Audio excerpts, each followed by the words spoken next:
So hello and welcome guys, आपका स्वागत है फिर से एक और नई वीडियो में। इस वीडियो के अंदर हम क्लास 11th अकाउंटेंसी का अकाउंटिंग इक्वेशन वाला पूरा चैप्टर कवर करेंगे। इस वीडियो के अंदर मैं जितने भी उस चैप्टर से रिलेटेड बेसिक हो सकते हैं, जितने भी उस चैप्टर से रिलेटेड कॉन्सेप्ट हो सकते हैं, वो सारे के सारे कॉन्सेप्ट मैं इस वीडियो के अंदर आपको कवर करा दूंगा। अगर आपको इस चैप्टर के क्वेश्चंस की प्रैक्टिस करनी है तो आपको डिस्क्रिप्शन में एक दूसरी वीडियो का लिंक मिल जाएगा। उस वीडियो के अंदर मैंने सिर्फ इस चैप्टर से रिलेटेड क्वेश्चंस की प्रैक्टिस कराई है। तो अगर आपको क्वेश्चन की प्रैक्टिस करनी है तो आप वो वाली वीडियो देख सकते हो। अगर आपको ये चैप्टर की प्रैक्टिस करनी है तो आप ये वाली वीडियो देख सकते हो। तो इस चैप्टर के सारे बेसिक्स हमने इस वीडियो के अंदर कवर किए हैं। चलिए शुरू करते हैं अपनी वीडियो को।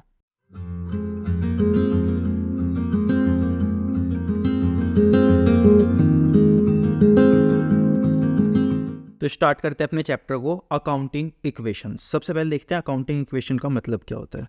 तो देखो, सपोज ये एक बिजनेस है और इस इंसान ने इसको स्टार्ट किया है। इसने इसका सारा का सारा पेपर वर्क किया और इसने एक कंपनी खोल दी XYZ लिमिटेड। अब यहाँ पर सवाल आता है, क्या ये इंसान जो है ये इस कंपनी का ओनर बन चुका है, यानी कि ये इसका मालिक बन चुका है? तो मेरा आंसर है नहीं, ये इसका ओनर नहीं बना। इसने यहाँ पर क्या किया है, 100% शेयर होल्डिंग ली है। क्या लिए?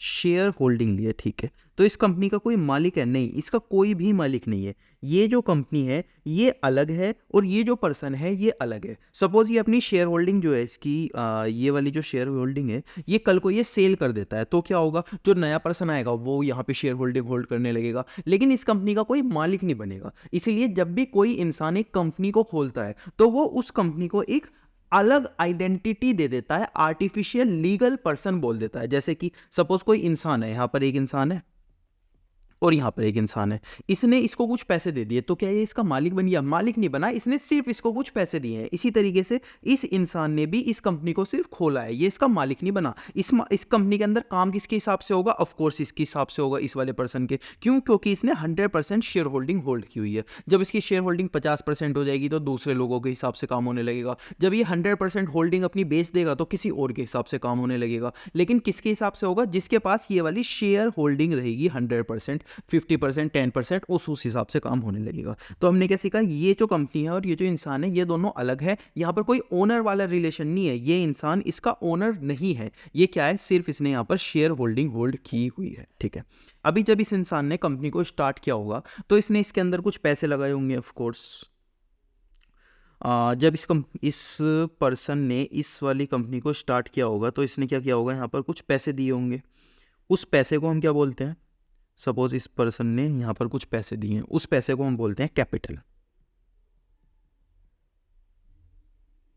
उस पैसे को हमने एक नया नाम दिया, क्या? कैपिटल, ठीक है। अब इस कंपनी ने क्या किया, इस कैपिटल से बहुत सारी एसेट खरीदी होंगी। एसेट यानी कि सपोज मशीन खरीदी होगी, सपोज फर्नीचर खरीदा होगा, और क्या खरीद सकता है ये? सपोज इसने थोड़ा पैसा कैश में रखा होगा, थोड़ा पैसा बैंक में रखा होगा, कुछ बिल्डिंग खरीदी होगी, बेचने के लिए स्टॉक खरीदा होगा। तो ये सारी चीज़ें क्या हो जाती है, ये सारी चीज़ें हो जाती है हमारी एसेट।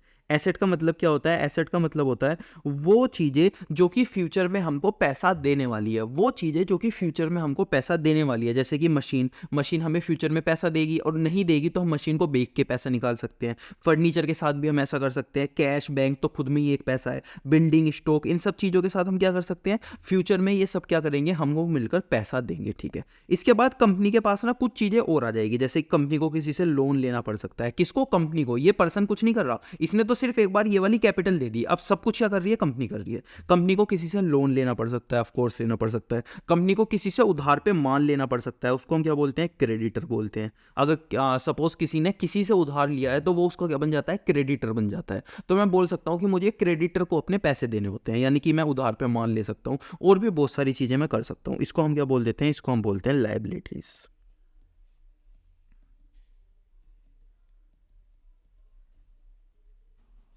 तो हमने यहाँ पर 3 चीज़ें सीखी। सबसे पहले हमने सीखी कैपिटल। कैपिटल क्या होती है? कैपिटल होती है वो चीज़ जो कि एक इंसान जिसने कंपनी को खोला है, जो कि उसके अंदर शेयर होल्डिंग होल्ड करता है, वो क्या लाता है? जो इनिशियली पैसा लाता है उसको हम कैपिटल बोलते हैं। उसके बाद कंपनी उससे क्या करती है? कंपनी को प्रॉफिट कमाना है, तो प्रॉफिट कमाने के लिए उसको कुछ चीज़ लगती है, जैसे कि machine, furniture, cash, bank, building, stock. इन सारी चीज़ों को हम क्या बोलते हैं? एसेट बोलते हैं। और कंपनी को भी कुछ उधार पैसा लेना पड़ता है, जैसे कि लोन। कभी कभी उधार पे क्या लेना पड़ता है?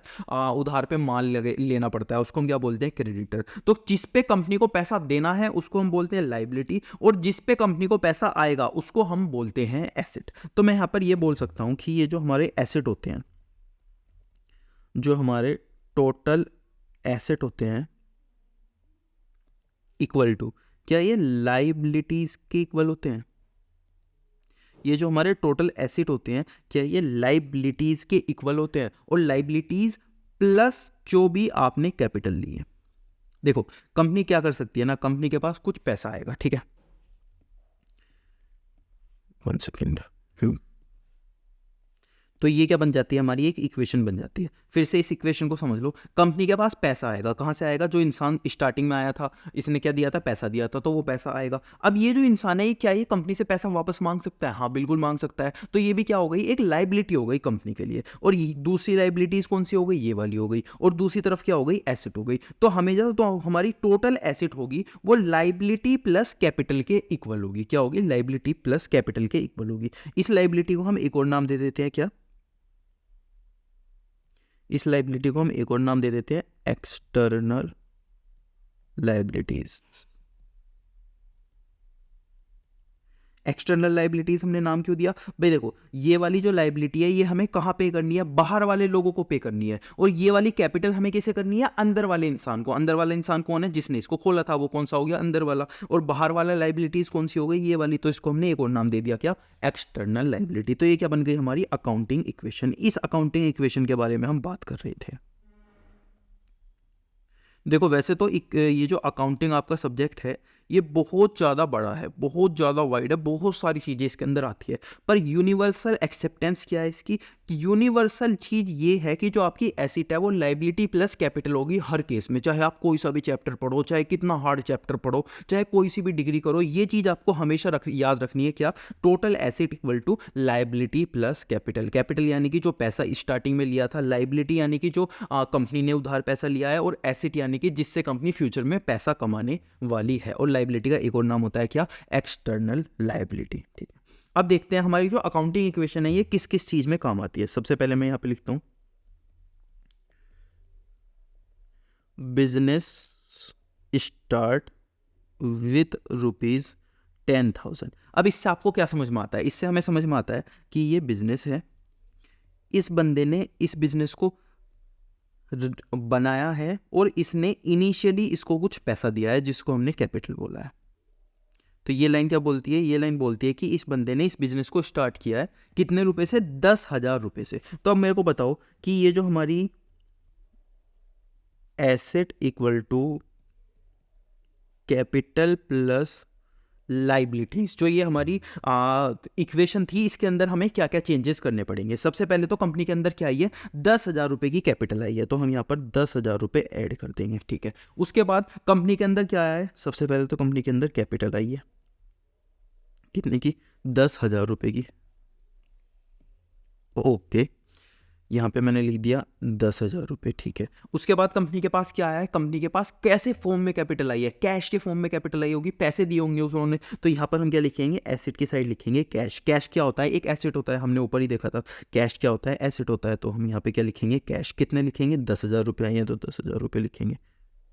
इसके बाद हम क्या कर देंगे? टोटल कर देंगे। यहाँ पर भी 10,000 आ जाएगा हमारे पास, और यहाँ पर भी क्या आ जाएगा?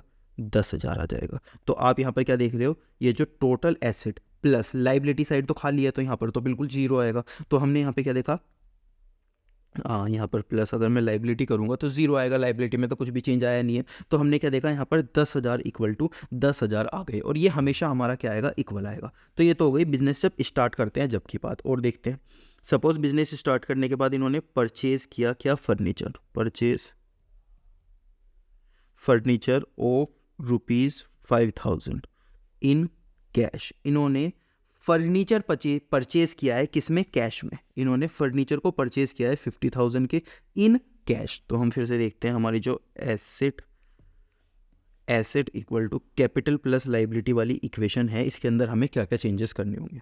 तो सबसे पहले हमारे पास क्या है, जो हमारी asset equal to capital plus liability है, हमारे पास से सबसे पहले हमने क्या पेमेंट करी है, कैश की पेमेंट करी है। तो कैश हमारे पास से गया होगा, तो मैं यहाँ पर बोल सकता हूँ कि जो मेरा कैश है उसमें मैं 5,000 रुपीज़ माइनस लिख सकता हूँ। क्यों? क्योंकि मेरे पास से कैश गया है। क्या हुआ है? कैश गया है। और क्या आया है? फर्नीचर मेरे पास आया है। तो फर्नीचर भी क्या होती है, मेरी एसेट होती है। तो फर्नीचर मैं यहाँ पर लिखूंगा और क्या लिखूंगा, 5,000 का फर्नीचर आया है मेरे पास। तो जब मैं इसका टोटल करने जाऊंगा तो मेरे पास क्या आ जाएगा, 5,000 माइनस 5,000। और जब मैं यहाँ पर लिखूंगा तो मेरे पास क्या आ जाएगा, 0 आ जाएगा, क्योंकि 5,000 में से 5,000 गए तो 0 बचे। इसी तरीके से कैपिटल क्या है, 0 है, लाइबिलिटी क्या है, 0 है। तो यहाँ पर भी मेरे पास क्या बच जाएगा, 0 बच जाएगा। तो इस केस में भी ये दोनों क्या आ गए, इक्वल आ गए। सबसे पहले तो मेरे पास से क्या हुआ, मेरे पास से कैश गया। ये जो कैश मैंने यहाँ पर लिखा हुआ है, मेरे पास से कैश गया, उसके बदले में क्या आया, फर्नीचर आया। तो 5,000 रुपये मेरे पास से गए, 5,000 रुपये का मेरे पास फर्नीचर आया। तो इस केस में ये दोनों क्या हो गए, 0 हो गए। तो यहाँ पर भी क्या हो गया, मेरा 0 हो गया। Asset equal to capital plus liability हमेशा क्या आएगी, इक्वल आएगी। और देखते हैं एग्जाम्पल्स। मैंने यहाँ पर लिखा purchase of goods of ₹2,000 in cash. Suppose इन्होंने क्या किया है, 2,000 रुपये के गुड्स परचेज किए हैं किसमें, इन कैश में। 2,000 रुपये के गुड्स क्या किए हैं, परचेज किए हैं किसमें, इन कैश में। ठीक है, इसकी देखते हैं हमारे पास क्या क्या चीज़ें चेंज होगी। सबसे पहले मैं लिख लेता हूँ अपनी asset equal to capital plus liability. ठीक है, सबसे पहले हमने किसमें किए हैं, कैश में, यानी कि हमारे पास से कैश गया होगा। तो एसेट साइड में क्या लिखूंगा, कैश लिखूंगा और माइनस कर दूंगा 2,000 रुपये। कितने कर दूंगा, 2,000, क्योंकि 2,000 कैश गए होंगे। इसके बाद मैंने परचेज किया है गुड्स, यानी कि गुड्स मेरे पास आए होंगे। अब जो ये स्टॉक है, ये फ्यूचर में मुझे फायदा देगा, हाँ बिल्कुल फायदा देगा। जब मैं इसे बेचूंगा मेरे पास पैसा आएगा। तो ये क्या है, मेरी एसेट है। इसका मतलब ये स्टॉक कहाँ ऐड होगा, एसेट में। तो मैं यहाँ पर लिखूंगा स्टॉक, यहाँ पर क्या लिखूंगा, 2,000 रुपये का स्टॉक मेरे पास आया है। तो अगर मैं इन दोनों को टोटल करूंगा तो 2,000 माइनस क्या हो जाएगा, 2,000। और अगर मैं इनको और नीचे लेकर जाऊंगा तो यहाँ पर क्या आ जाएगा, 0 मेरा आंसर आ जाएगा। इसी तरीके से कैपिटल प्लस लाइबिलिटी की साइड क्या लिखूंगा मैं, कैपिटल भी 0 है और लाइबिलिटी भी 0 है। तो यहाँ पर भी क्या आंसर आ जाएगा, यहाँ पर भी मेरा आंसर आ जाएगा 0। तो यहाँ पर भी क्या हो गया, asset equal to capital plus liability हो गई। ठीक है, और एक दो एग्जांपल देख लेते हैं। इसके बाद हमने सपोज परचेज किया of goods in credit of ₹5,000। अब देखो हमने क्या किया है, हमने परचेज किए हैं गुड्स, ठीक है, लेकिन क्रेडिट पे यानी कि उधार पे परचेज किया है। कितने के, 5,000 के। तो देखते हैं इस केस में हमारी क्या क्या चीज़ें बनेगी। सबसे पहले मैंने यहाँ लिखा asset equal to capital plus liability. ठीक है, तो हमारी एसेट क्या है, कैपिटल क्या है, लाइबिलिटी क्या है। सबसे पहले मैंने 5,000 के गुड्स परचेज किए हैं, यानी कि गुड्स मेरे पास आए होंगे। तो मैं यहाँ क्या लिखूंगा, स्टॉक लिखूंगा। कौन सी साइड, एसेट साइड लिखूंगा क्या, स्टॉक। कितना लिखूंगा, 5,000 के गुड्स मेरे पास आए हैं। क्या आए हैं, 5,000 के गुड्स मेरे पास आए हैं। ठीक है, दूसरे केस में मैंने इन्हें किस पे परचेज किया है, क्रेडिट पे परचेज किया है। क्या किया है, क्रेडिट पे परचेज किया है। जब मैंने आपको इनिशियली पढ़ाया था तो मैंने आपको बताया था कि हमारे पास क्या होते हैं, क्रेडिटर होते हैं। क्या होते हैं, क्रेडिटर होते हैं। क्रेडिटर का मतलब क्या होता है, वो लोग जिनसे कि हमने गुड्स खरीदे हैं लेकिन पैसे अभी नहीं दिए। ये क्या होती है, हमारी लायबिलिटी होती है। यानी कि लायबिलिटी का मतलब क्या होता है, फ्यूचर में हमें इनको पैसे देने हैं। तो हमें यहाँ पे क्या करना है, हमें लायबिलिटी यानी कि फ्यूचर में इनको पैसे देने हैं। तो हमें क्या लिखना है, कैपिटल तो हमारा रहेगा 0। हाँ, जो हमारी कैपिटल है वो तो रहेगी 0। और जो हमारी लायबिलिटी है, लायबिलिटी साइड में क्या लिखूंगा, लायबिलिटी साइड में लिखूंगा क्रेडिटर। क्या लिखूंगा, क्रेडिटर, यानी कि हमें इन्हें पैसे देने हैं। कितने रुपए देने हैं, 5,000 रुपये देने हैं। तो यहाँ पर क्या आ जाएगा, प्लस का 5,000 आ जाएगा। अगर मैं यहाँ पर टोटल करूँ तो यहाँ पर कितना आ जाएगा, 5,000 आ जाएगा। और मैं यहाँ पर टोटल करूँ तो यहाँ पर कितना आएगा, 0 प्लस 5,000। तो यहाँ पर भी हमारा आंसर कितना हो गया, सॉरी यहाँ इक्वल टू आएगा 5,000 इक्वल टू 5,000।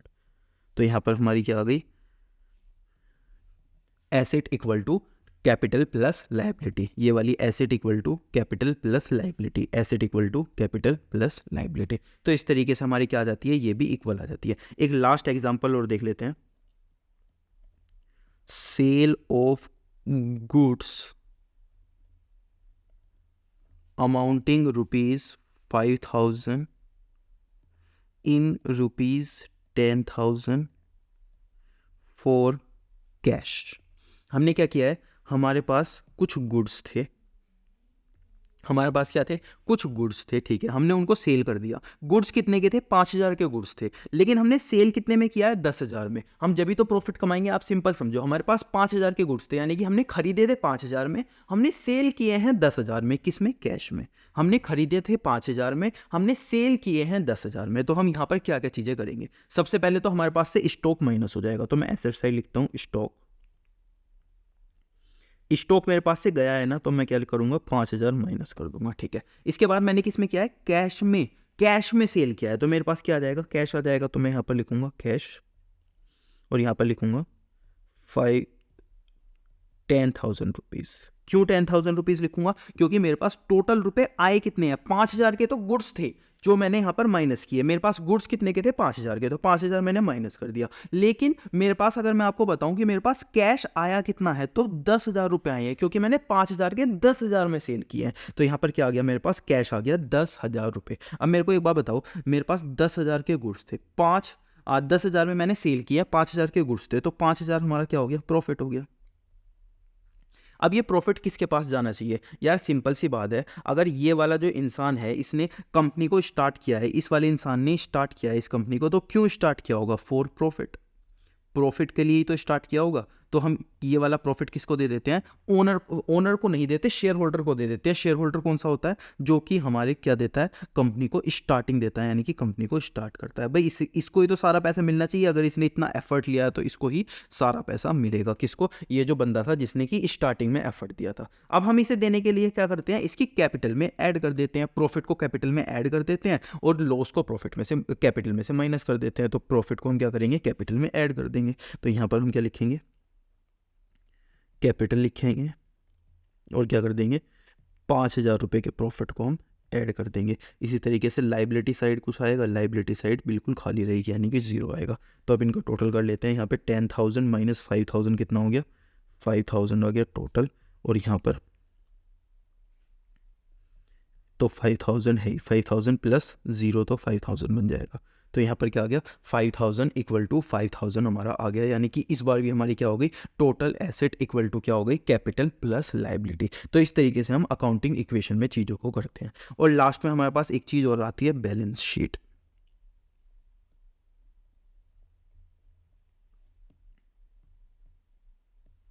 अब बैलेंस शीट का फॉर्मेट कैसा होता है, बैलेंस शीट का फॉर्मेट हमारा टी शेप में होता है, कुछ इस तरीके से।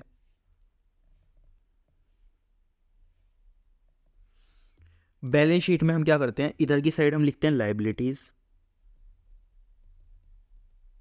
इधर मैं लिखता हूँ लाइबिलिटीज का अमाउंट, इधर मैं लिखता हूँ एसेट, और इधर मैं लिखता हूँ एसेट का अमाउंट, ठीक है। अब लाइबिलिटी साइड हमारी क्या क्या आती है, सबसे पहले तो हमारे पास आती है कैपिटल, ब्लू पेन से लिखता हूँ, सबसे पहले हमारे पास आती है कैपिटल, और दूसरी तरफ हमारे पास आती है एक्सटर्नल लाइबिलिटीज़। क्या आती है, कैपिटल और एक्सटर्नल लाइबिलिटीज़, इन दोनों को हम ऐड करते हैं। और एसेट साइड हमारे पास क्या आता है, सपोज फर्नीचर हो गया,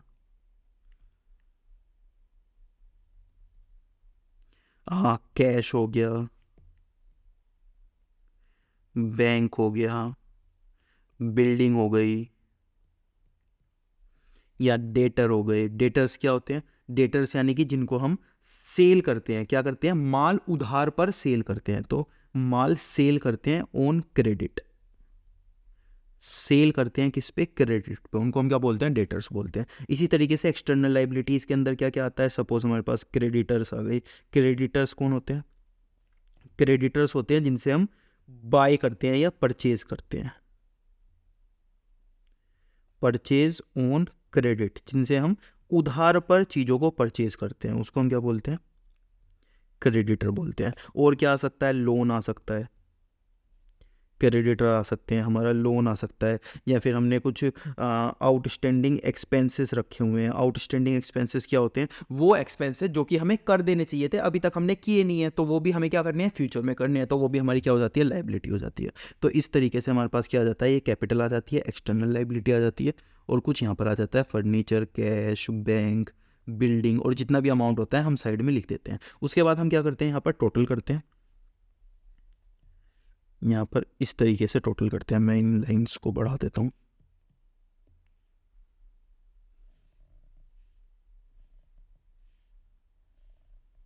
यहाँ पर टोटल करते हैं, और ये जो टोटल है ये क्या आ जाता है, हमारा इक्वल आ जाता है।